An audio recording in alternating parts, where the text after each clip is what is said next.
tardes. Una disculpa previa por no poder haber hecho la clase anteriormente. Vamos a tratar de ir un poco rápido. La clase se trata de hipertensión arterial. Entonces, vamos a ver que la hipertensión arterial es una de las enfermedades crónicas más prevalentes a nivel mundial, afectando al 30%, 35% de la población adulta entre 30 y 39 años, presenta cifras elevadas de presión arterial. Y es ahí donde entramos un poco en la controversia de cuándo diagnosticamos hipertensión arterial. Y el hecho de que haya varias sociedades científicas que saquen guías, saquen enunciados respecto a presión arterial, nos hace el diagnóstico un poco distinto, ¿no? Se sabe que existe una sociedad americana, una sociedad europea, generalmente en controversia una con la otra. Entonces cada una ha fijado un valor diferente de lo que es hipertensión arterial. La sociedad americana considera hipertensión a partir del 135-85 y esta sociedad europea, que generalmente coincidiendo con todas las otras, la presión arterial por arriba de 140-90 es el diagnóstico de hipertensión arterial. ¿Cómo sabemos adelante, ¿no? A mayor nivel de presión arterial, mayor posibilidad de que se generen eventos cardiovasculares. Entonces hay una relación directa entre las enfermedades cardiovasculares y el nivel de presión arterial. Eso es motivado sobre todo a raíz de un estudio que se llama el SPRINT. Vamos a ver también más adelante. Un punto importante también es que a mayor nivel de presión arterial va a haber un incremento en la rigidez arterial, y esto contribuye a lo que va a ser los problemas de enfermedad cardiovascular. La hipertensión arterial puede ser de dos tipos, como lo podemos definir, primaria y secundaria. La hipertensión primaria representa casi el 95% de todos los casos de hipertensión arterial. Tiene una base genética movilizada, digamos así, por los factores ambientales, ¿no? Son mutaciones genéticas. No quisiera que sea solo a nivel de un gen, pero no, son multigenéticas. Son alrededor de 1000 mutaciones que se han encontrado en relación a hipertensión arterial, lo cual hace su tratamiento desde un punto de vista genético, por ejemplo, muy complicado, ¿no? Entonces, hay varios factores asociados en esto de hipertensión arterial que también van a fomentar la base para su tratamiento, ¿no? Una activación del sistema renina-angiotensina-aldosterona. Entonces, atacando esa parte del sistema, podemos usar inhibidores ECA, ADA2, el sistema nervioso autónomo. Entonces, una hiperactividad del sistema simpático también nos va a dar un cuadro de hipertensión arterial primaria. Entonces, atacando ahí a nivel con beta-bloqueadores nos puede dar buenos efectos para el manejo de la presión arterial. Y mucho se habla también actualmente de lo que son procesos inflamatorios mediados, ¿no? Que también tienen que ver mucho con el sostenimiento de una hipertensión arterial. Las nuevas guías, hay una guía nueva que es de la Sociedad Europea de Hipertensión, que menciona factores aislados recientes, por ejemplo el ruido, el estrés, como factores asociados. También la variación de la inmunoflora, ¿no? O sea, la flora intestinal, variaciones en esa flora intestinal podrían estar relacionados también a cuadros de hipertensión arterial, ¿no? Y los cuadros de hipertensión secundaria representan más o menos el 5% del total de las hipertensiones. Generalmente se presentan por debajo de los 40 años de edad. Van a estar en relación, por ejemplo, a hiperplasia suprarrenal, febroconocitoma, coartación de aorta y algunas otras patologías. Entonces, la hipertensión arterial representaría el factor de riesgo más prevalente a nivel mundial. Más o menos tenemos como 1.280 millones de hipertensos en el mundo, de población entre 30 y 70 años. Los hombres representan alrededor del 32% de la hipertensión arterial cuando se usa el parámetro de 140-90, 48% si usamos algunas vías de la AJA, que es del 135-85, ¿no? Es ahí más o menos para explicar un poco el porqué de esa diferencia, es lo que sale ese estudio SPRINT, ¿no? Es un estudio multicéntrico aleatorio donde se reclutaron 9.000 pacientes, ¿no? Y en esto se les dividió en dos grupos. Unos iban a recibir un tratamiento intensivo para disminución de la presión arterial, cuya meta era 120 milímetros de mercurio. Y el otro grupo iba a hacer un tratamiento no tan intensivo, donde se asumía que presión controlada más o menos 140 milímetros de mercurio. eran pacientes mayores de 50 años de edad con alto riesgo cardiovascular, ¿no? Factores de riesgo de enfermedad cerebrovascular, infarto previo, cuadros de angina, etcétera, etcétera, exceptuando pacientes diabéticos, porque los diabéticos fueron tomados en otro estudio, la CORT. De este estudio, 29 pacientes eran de raza negra y 10% hispanos. Entonces, después de haber realizado este estudio, se demostró que había una disminución de la mortalidad cardiovascular en aquellos pacientes que tenían presiones menores de 120. Entonces, sale que ahí el hecho de que las menores metas de control de presión arterial son mejores, ¿sí? Sin embargo, hubieron algunas complicaciones que motivaron que el estudio se finalizara un poco antes de lo indicado, ¿no? Aumentos de la tasa de filtración glomerular en forma aguda, hipotensión arterial y síncope. Son las tres condiciones básicas que determinaron a estos pacientes. ¿Por qué se dieron esto? Por las tasas tan estrictas de control de presión arterial, ¿no? Entonces se vio que había cuadros de insuficiencia renal aguda, algunos pacientes con síncope que fueron traumatismos importantes, etcétera, etcétera. Pero también ahí se demostró que la presión arterial en el otro grupo, mayores de 140 milímetros de mercurio, podía aportar casi el 14% de las muertes de cualquier causa. O sea, no necesitaba morir de un infarto, podía morir de cualquier causa si es que tenía presiones superiores a ese nivel. Y es ahí donde se ve que en el estudio SPRINT, por cada 20 milímetros de reducción en la sistólica y cada 10 de reducción en la diastólica, se prevenía el riesgo hasta disminuir el 50% del riesgo de enfermedad coronaria y de enfermedad cerebrovascular, ¿no? Entonces, el tratamiento de la hipertensión, basado en este estudio, es que se determinó que fue una política de salud pública, ¿no? Entonces, es importante ver eso en la hipertensión. Otra cosa importante en hipertensión es ver que la hipertensión se relaciona mucho con enfermedad renal crónica. Entonces se ha visto que los pacientes con enfermedad renal crónica tienen los pacientes hipertensos tienen hasta casi 3 veces un riesgo mayor de ser enfermedad del riñón, ¿no? Mejorando la reducción de 10 milímetros en la presión sistólica, vamos a disminuir la mortalidad del 20% cardiovascular, 13% de cualquier causa, 27% de ataque isquémico. Entonces son valores muy objetivos a tener en cuenta para saber que controlando la presión arterial vamos a lograr mejorar la mortalidad. Entonces, ¿qué valores vamos a manejar para hipertensión arterial? ¿Cómo hacemos el diagnóstico? Y es ahí donde aparece esta clasificación, que es la clasificación actual. Antes se clasificaba solo en 2 grupos, ahora la clasificamos en 3 grupos. Tenemos una clasificación óptima. Lo óptimo es que el paciente tenga presión menor de 120/80. Eso es lo óptimo. Vamos a considerar la presión normal si tiene hasta 125 y 80/84 normal alta la vamos a considerar de 130 a 130, normal de 120 a 130 y de 80/84. Normal alto de 130 hasta 139 y la diastólica de 85/89. Y acá es donde vienen los grados de hipertensión arterial. Digamos, a partir de 140 es hipertensión, de 140 a 159 es estadio 1, de 160 a 179 estadio 2, hipertensión estadio 3 mayor de 180.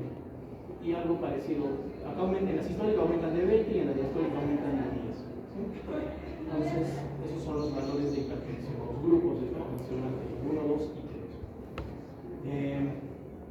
Hay algo que se llama hipertensión arterial aislada, ya sea sistólica o semiastólica. Entonces, si yo tengo un paciente con una presión de 160, lo voy a poner 160/80, si bien la diastólica está normal, él tiene una hipertensión arterial sistólica aislada, está el grupo 2, ¿no?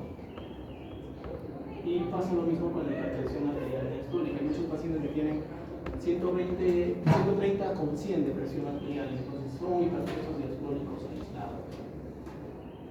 Esta nueva guía de este año de la hipertensión arterial, además de clasificar a los pacientes en grupos por el valor de presión, los clasifica en estadios. Y es importante clasificar, hacer el cruce de estas 2 clasificaciones para poder establecer el riesgo cardiovascular y metas de tratamiento. Entonces hablan de 3 estadios. Un estadio 1 en el cual no hay compromiso de órgano blanco. es lo que llamamos daño de órgano blanco mediado por hipertensión. Entonces, el estadio 1 no hay. Simplemente es un paciente hipertenso que le encontramos hipertensión porque fue a la consulta, no tiene falla renal, no tiene problemas de microalbuminuria, no tiene cuadros de ateromatosis carotídea, es un paciente solamente con hipertensión arterial. El estadio 2 ya hay compromiso de algún órgano mediado por la hipertensión arterial, ¿sí? O es diabético o tiene enfermedad renal crónica estadio 2-3, ¿sí? Hasta el estadio 3.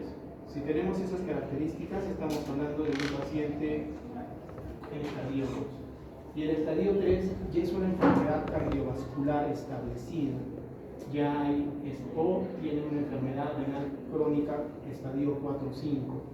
La enfermedad cardiovascular establecida es un paciente que ya le dio un ACV, que tuvo un ACV hemorrágico, isquémico, que tuvo un infarto del miocardio, que tiene enfermedad arterial periférica definida, etc.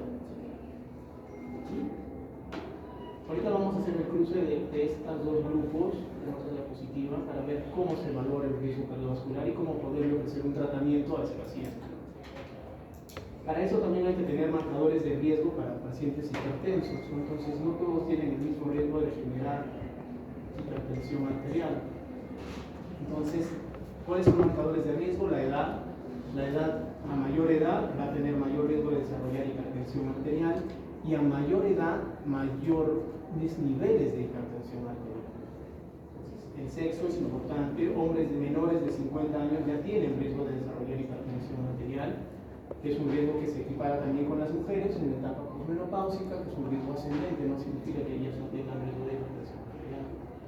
El nivel de presión arterial también es un valor muy importante, porque nos va a determinar cuán grave sea el caso del paciente y sobre todo orientarnos para su tratamiento, ¿no? Si es una presión no muy alta, 140, 90, 145, 90, podríamos iniciar con modificaciones en el estilo de vida para tratar de controlar esos niveles de presión arterial. El tabaquismo, la dislipidemia también son factores de riesgo en un paciente hipertenso. Y hay otras condiciones que son muy importantes mencionadas y también relacionadas, porque también están en relación a la presión arterial. Entonces, apnea obstructiva del sueño. Entonces, pacientes con apnea obstructiva del sueño, en algún momento de su vida, si controlamos eso con la ventilación muy invasiva, etc., podríamos mejorar los niveles de presión arterial. La apnea obstructiva del sueño está muy ligada a hipertensión arterial, trastornos de arritmias supraventriculares. Y se ha visto que modificando eso, corrigiendo la apnea, logrando ventilación muy invasiva, mejoran los cuadros de arritmia y de hipertensión arterial. La gota, hipertensión arterial resistente, también son de más riesgo. Enfermedades inflamatorias crónicas, síndrome del intestino irritable, enfermedad de Crohn. La migraña le confiere también a un paciente mayor riesgo de hipertensión arterial, trastornos depresivos, cirrosis hepática. Entonces vamos a ver a qué se refiere con daño de órgano asociado a hipertensión arterial, ¿no? Entonces, el daño de órgano asociado a hipertensión arterial son todos aquellos estudios paraclínicos o todos hallazgos paraclínicos, o sea, encontrados en algún estudio de laboratorio o algún estudio auxiliar que nos hagan hablar de daño de órgano blanco. Por ejemplo, en la parte cardíaca, el aumento en la presión de pulso, ¿no? Entonces, si yo encuentro un paciente con una presión de pulso mayor de 60 milímetros de mercurio, o sea, una diferencial mayor de 60 milímetros de mercurio, me está hablando de que ya puede haber un daño de arteriosclerosis, ¿no? Carotidia, periférico, etc. Si yo a este paciente, en sus estudios previos para hipertensión, le pido un electrocardiograma y encuentro signos de hipertrofia ventricular, también estoy encontrando un daño de órgano asociado a hipertensión, ¿no? Cuando el daño ya está establecido, cuando ya el paciente tiene enfermedad cerebrovascular, enfermedad coronaria definida, le encontramos placas de aterógenas carótidas, le encontramos enfermedad arterial periférica, fibrilación auricular, esos pacientes ya tienen un daño de órgano establecido por hipertensión arterial, ¿no? Es como decir que los primeros son un indicio, ¿no? Hacemos estudios a los pacientes y encontramos que tienen riesgo de hacer daño al órgano blanco. No lo tienen establecido, pero tienen riesgo. En cambio, los otros ya tienen un riesgo definido.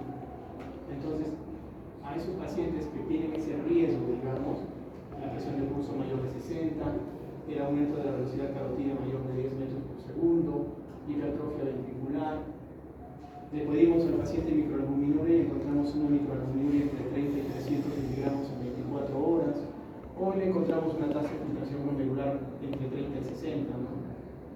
Si le hacemos un índice tobillo-brazo y encontramos que es menor de 0.9, también estamos encontrando y diagnosticando daño del órgano blanco porque hay enfermedad perioperiférica.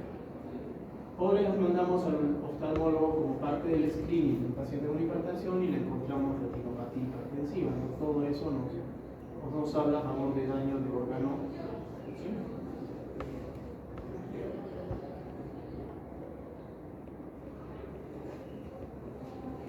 Y es ahí donde encontramos ese cuadro que nos permite definir bien qué es lo que les hablaba del riesgo cardiovascular en hipertensión arterial. Y es ahí que vemos que en las filas lo que son los valores de presión arterial, ¿no? Estadio 1, presión normal alta, estadio 1, 2 y 3, ¿no? De acuerdo a los valores que ya hemos mencionado. Y en la columna lo vemos los estadios, los que hemos dicho, 1, 2 y 3, cuando es daño sin daño al órgano blanco, con daño al órgano blanco y daño al órgano blanco establecido. ¿Sí? Entonces todo eso vemos que mientras más nos pegamos hacia el final del cuadro vamos a tener mayor riesgo. Y es importante porque eso tiene mucho mayor riesgo cardiovascular. Y pongamos un ejemplo, es un paciente, si nos fijamos en la primera columna que dice normal 130, 139 y 85, 89. Digamos que este paciente viene a la consulta y tiene presión arterial 135, 85. Entonces con eso le estamos diciendo que tiene una presión normal alta, ¿sí? Pero no va a ser lo mismo que este paciente no tenga otros factores de riesgo, ¿sí? O sea, que esté en estadio 1, a que este paciente tenga, por ejemplo, una enfermedad renal crónica estadio 4 o ya haya tenido un infarto, ¿sí? Entonces son pacientes diferentes.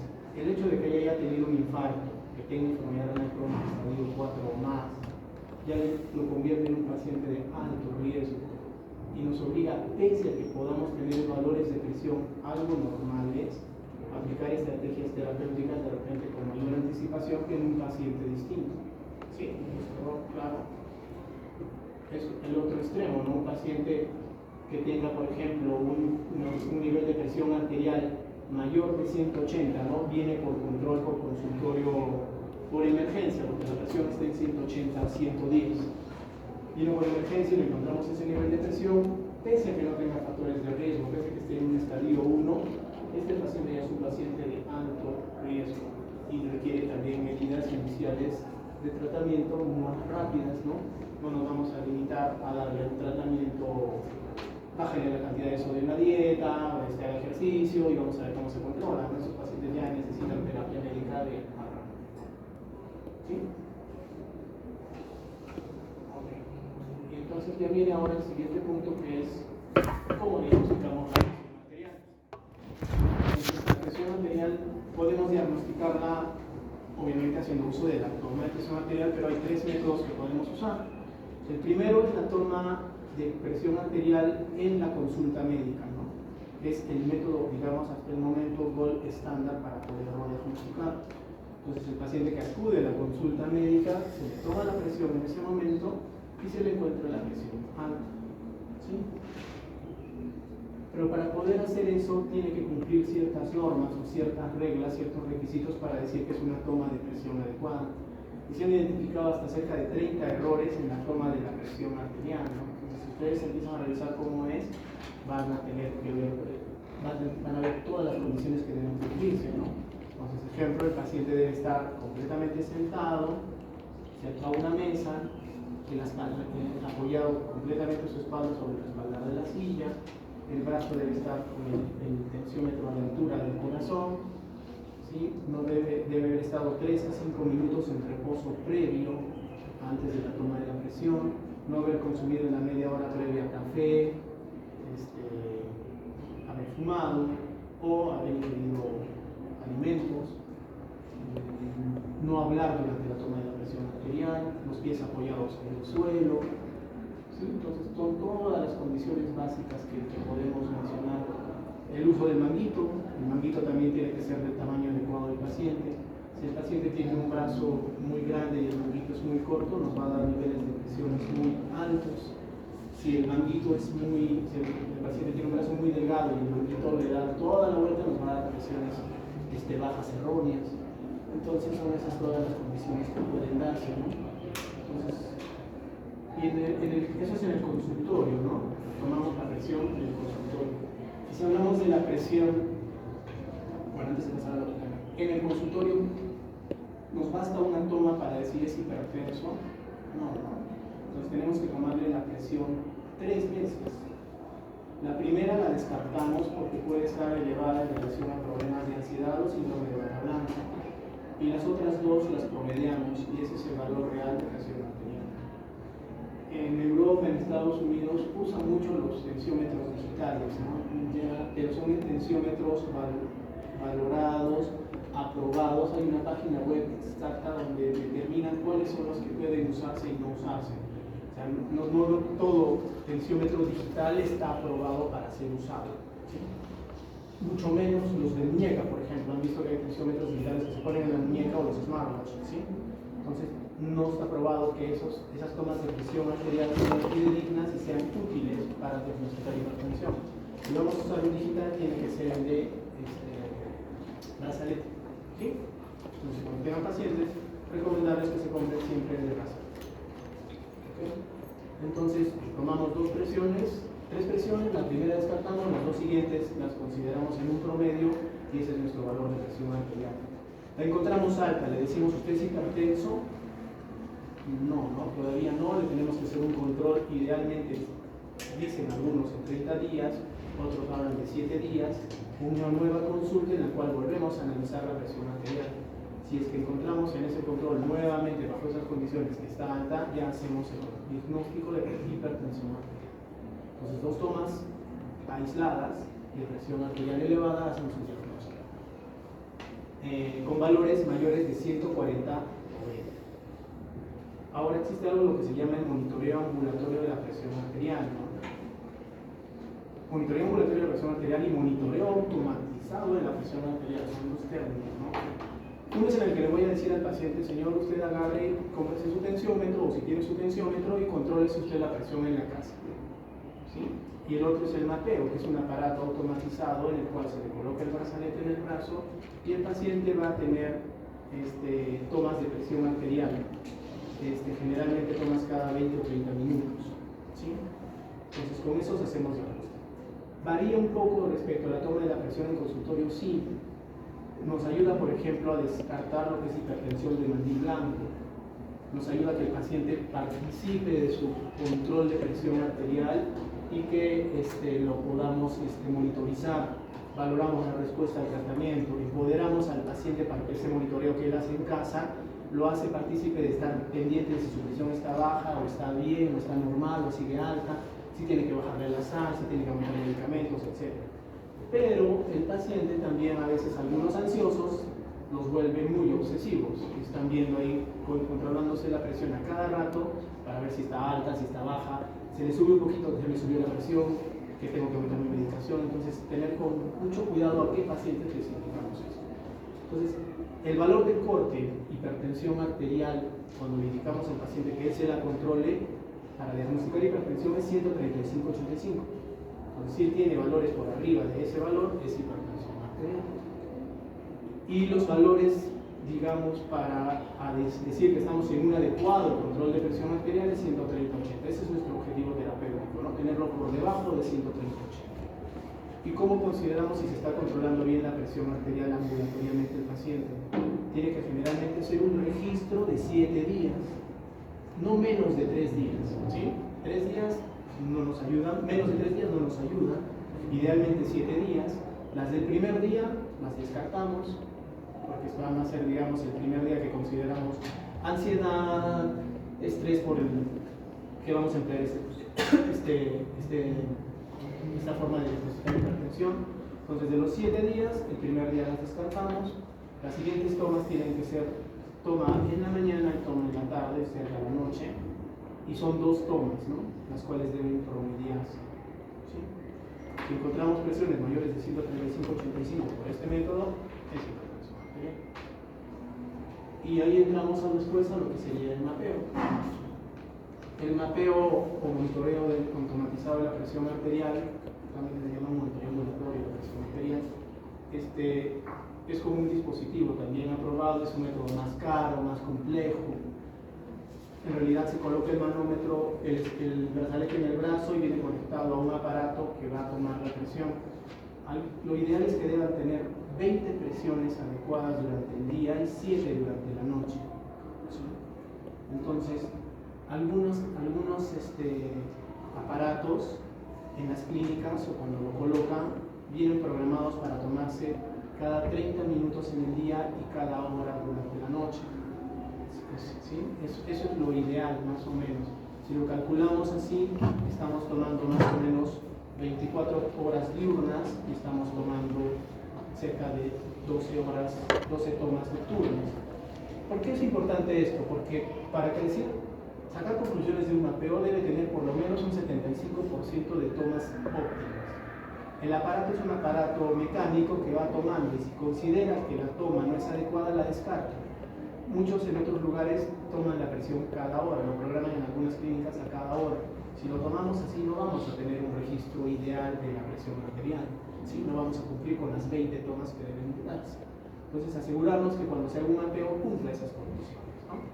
Entonces cuando evaluamos el mapeo vamos a tener diagnosticando hipertensión arterial por arriba de 120-80 en las tomas diurnas y 120-70 en las tomas nocturnas. Valores por encima de esos son hipertensión arterial, ¿no? ¿Es útil sí el uso del mapeo? Pues definitivamente que sí, ¿no? Solamente que es caro. No se usa de parámetro de diagnóstico habitual, sí lo podemos usar en determinadas circunstancias, pero no como el diagnóstico inicial, ¿no?, de hipertensión arterial. Entonces hay algunas condiciones, por ejemplo, si yo tengo un paciente que sospecho de mandil blanco, debo pedir un mapa. ¿Sí? Le hago un mapeo y con eso vamos a diagnosticar si en verdad tiene hipertensión del mandil blanco o no. Segundo, que hay una discordancia entre mis niveles de hipertensión arterial y mi daño de órgano blanco. Ejemplo, mi paciente viene con presiones en 140-90, 135-85, 145-90, presiones no muy elevadas en estadio 2. Y de pronto le encuentro que tiene una proteinuria en 1 gramo, un daño renal importante. Entonces puede haber una hipertensión arterial enmascarada, ¿no? Que el paciente sí tenga en casa niveles mayores de presión arterial o tenga niveles de presión nocturna más altos que no podemos estar captando y por eso está haciendo daño al órgano blanco. Pacientes que tienen variaciones extremas de presión arterial. Si el paciente tiene un sector, me he tomado la presión, mi presión está en 120-80, llego a la casa 160-90.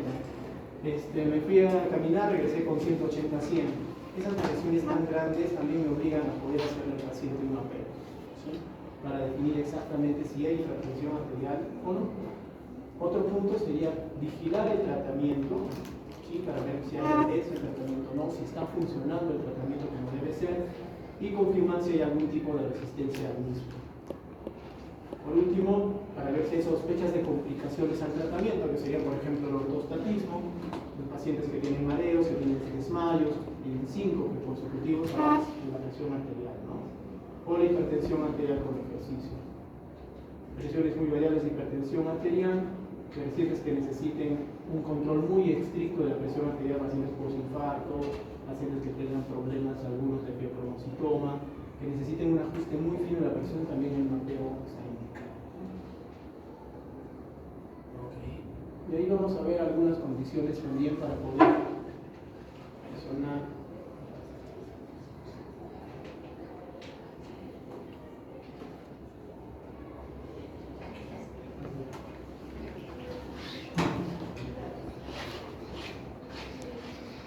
Algunos tips para poder ver si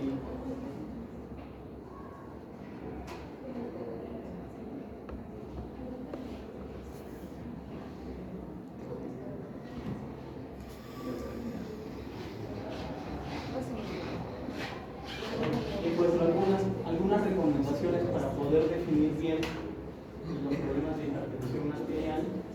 Entonces vamos a tener primero que todo paciente, cuando llegue a la consulta y estamos haciendo el diagnóstico de hipertensión arterial, vamos a tener que pedirle algunos estudios, ¿no? Entonces, ¿qué estudios le vamos a pedir? Le vamos a pedir un hemograma completo, hemoglobina, una glucosa basal para descartar diabetes, examen de perfil lipídico para ver si hay lipidez asociada, electrolitos, es muy importante, sobre todo si sospechamos pacientes jóvenes con algún problema de pudiera tener una hipertensión secundaria, no encontramos un paciente con potasio bajo o hiperpotasemia, nos pueden hablar también de trastornos de hiperplasia suprarrenal, el nivel de ácido úrico, el nivel de calcio, creatinina, para mejorar función renal. Entonces, todos estos exámenes son los exámenes que tenemos que medir antes, ¿no? Función hepática, etc. Dentro de estudios de imagen, por ejemplo, deberíamos pedirle un estudio de doble carótido para ver daño en carótidas. Deberíamos pedirle un electrocardiograma y un ecocardiograma para definir hipertrofia ventricular izquierda como daño del glóbulo blanco. ¿Sí? Entonces, objetivos de presión arterial deben ser menores de 140/90 una vez iniciada la terapia. Y en casos de tolerancia se sugiere que el objetivo sea menor que 130/80. Se sugiere que evitar la presión arterial sistólica sea menor de 120. Lo que se dice es que hay que evitar que la presión baje muy bruscamente por debajo de este valor. Sobre todo van a haber pacientes que les empezamos tratamiento para la hipertensión arterial y de pronto la llevamos a 90, 60 o 110, recordemos cuando a 160. Decimos que está bien, la presión está controlada. Sin embargo, esos pacientes se sienten mal, se sienten con mareo, se sienten, doctor, mi presión está muy baja, está en el rango normal, decimos, no está por arriba de 90-60, pero sin embargo tienen síntomas de que la presión está muy baja. Entonces, tratar de llevar a ese objetivo de un 120-80 con presión óptima está muy bien. Ahora, hay que ver para el tratamiento, y eso vamos a comenzar ahora, el tratamiento de hipertensión arterial, que vamos a tener medidas farmacológicas y medidas no farmacológicas, ¿no? Todos los pacientes deben ser sometidos al tratamiento no farmacológico. Entonces, en el tratamiento no farmacológico vamos a encontrar que va a haber lo que es pérdida de peso, los pacientes deben reducir el peso, eso sí o sí es importante. A veces los tenemos con medicación, 2, 3, 4 medicamentos. Los están tomando, pero el peso no varía. Y pese a que le damos los mejores medicamentos, el paciente sigue hipertenso, ¿no? Hay que considerar también el término de hipertensión arterial refractaria, que son aquellos pacientes que tienen más de 3 medicamentos para controlar la presión, incluido un diurético, y no la controlan, ¿no? Son pacientes con hipertensión refractaria. Entonces, en el tratamiento no farmacológico, pérdida de peso, la dieta DASH idealmente, la reducción del consumo de sal. Se dice que el 75% de los pacientes hipertensos, al reducir la sal, mejoramos su control de hipertensión arterial. Obviamente viviendo a qué pacientes, 180-100 no lo voy a tratar solo de esa forma. Mayor ingesta de potasio y la actividad física. Así como reducir el nivel de presión arterial modifica la mortalidad, también se ha visto que indicar actividad física modifica la mortalidad cardiovascular. Es muy importante recomendarles a los pacientes que hagan ejercicio. Idealmente de 30 minutos cada 5 veces por semana es ideal para que puedan mejorar sus niveles de presión arterial y mejorar su salud cardiovascular. Y algunos dirían, el ejercicio de fin de semana, la pachanga de fin de semana, ¿se puede contar como ejercicio? Hay un estudio que no recuerdo el nombre, pero menciona de que también hacer ejercicio de esa manera, aunque sea el fin de semana, ayuda a mejorar los niveles de presión arterial y mejora lo que sería la mortalidad cardiovascular. Ese ejercicio está bien. Entonces, y ahora vamos a la terapia con fármacos, que es lo que más nos gusta, ¿no? Recetar medicamentos. Entonces, antiguamente se utilizaba una forma de tratar la presión arterial que era empezar con monoterapia y a esa monoterapia titularla a los niveles más altos posibles, y si no funcionaba recién usábamos medicación adicional o sumábamos otro medicamento. Por ejemplo, le empezaba un inhibidor ECA como enalapril, le daba 10 miligramos 2 veces al día, no le controlaba la presión, le subía 20 miligramos 2 veces al día, había médicos que incluso le daban 40 miligramos 2 veces al día, y como no controlaba la presión, recién le sumaban otro medicamento. Entonces, es por expensas de lograr más efectos adversos del medicamento. Saben que mientras dosis más altas, más posibilidad de que los efectos adversos sean más notorios. Entonces, actualmente se habla de lo que es la terapia dual en la hipertensión arterial, ¿sí? Terapias combinadas.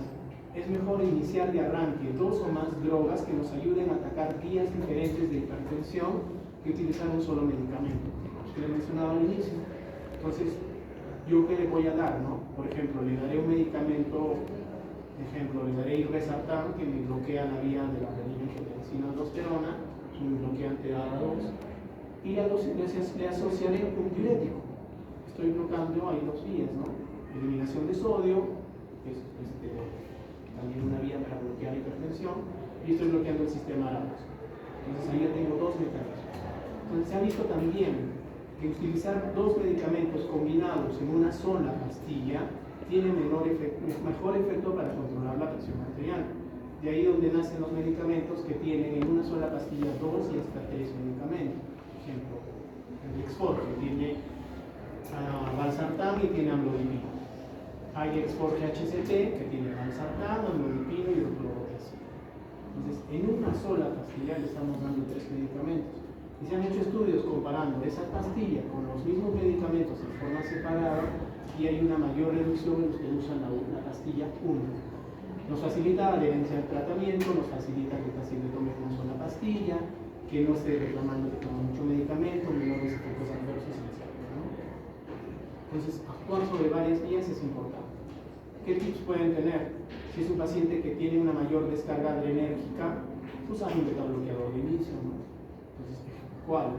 Paciente que viene, por ejemplo, a la consulta muy ansioso, que tiene taquicardias, ¿sí, doctor? Siento que me sube la presión, el corazón se me acelera, me da palpitaciones, me hace sudar, me da calor en la cara. Entonces, son síntomas de un cierto grado de hipertensión de tipo adrenérgico. Entonces, a ese paciente le damos algún ARA2, un IECA, pero le asociamos un beta bloqueador y probablemente nos ayude a controlar mejor la presión. Entonces, lo que hemos hablado, los diuréticos son muy importantes, tanto así que para considerar hipertensión refractaria el paciente tiene que estar tomando un diurético, si no, no lo consideramos como tal. Puede en algunos pacientes usarse la monoterapia, en algunos pacientes, pero no es lo ideal. Hay que tener mucho cuidado en personas mayores, de cuando le intentamos bajar la presión arterial, como les mencioné, no bajarlas por debajo de 120, e incluso en algunos pacientes tenerlas en el rango de normal alto. Porque estos pacientes mayores, sobre todo ancianos, tienen ya su nivel cerebral con una autorregulación a niveles más altos. Entonces, te bajamos a 110 la presión y el paciente se va a poner terrible, se va a poner muy mal. Entonces, manejar niveles entre 130, 80, 125, 85 en un paciente mayor no es una idea tan descabellada. ¿Sí? ¿Y eso?